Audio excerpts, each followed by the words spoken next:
Two open protocols are fighting to carry industrial data, and picking wrong for your situation costs real money in bandwidth, engineering, and pain. MQTT versus OPC UA. Honestly, they start from opposite philosophies. OPC UA models everything. MQTT assumes almost nothing. OPC UA is the heavyweight, a full information model where a temperature is not just a number. It carries units, timestamps, quality, and its place in the plant hierarchy. Security is built into the core. That makes OPC UA the standard inside plants. PLC to SCADA, server to server, vendor to vendor. Everyone can browse everyone else's data with meaning intact. The cost is weight, sessions, subscriptions, certificates. Heavy for a solar-powered RTU on a cellular link at a well site 2 hours from town. MQTT is the featherweight. Publish and subscribe through a central broker. A device wakes, publishes tank level to a topic, and sleeps.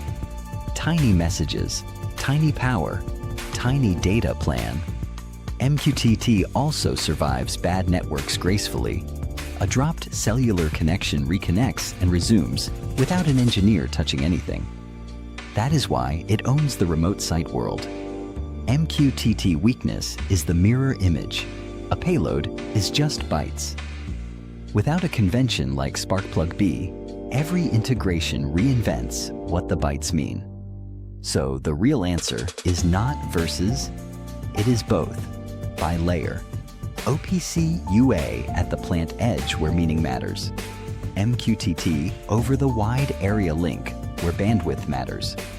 The practical question is whether your platform speaks both without extra licenses. Merobix ingests MQTT and OPC UA natively.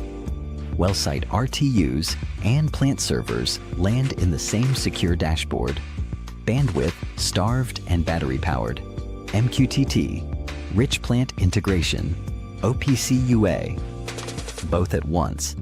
Pick a platform that does not make you choose. If this saved you a Google search, subscribe. We publish practical SCADA and oil and gas automation explainers every week. No fluff.